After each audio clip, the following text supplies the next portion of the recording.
பாசுரம் 5.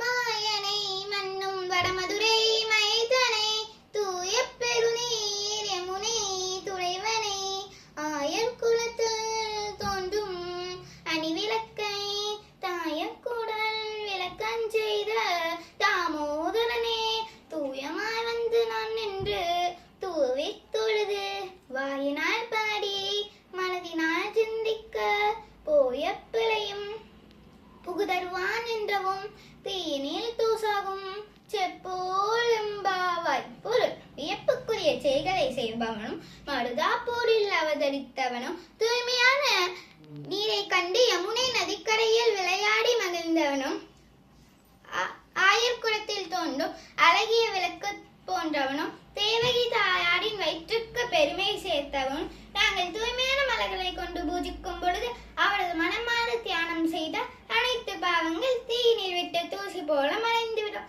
ஆகையால் எல்லாரும் நீராட வாருங்கள் என்று கூறுகிறார்கள். நன்றி.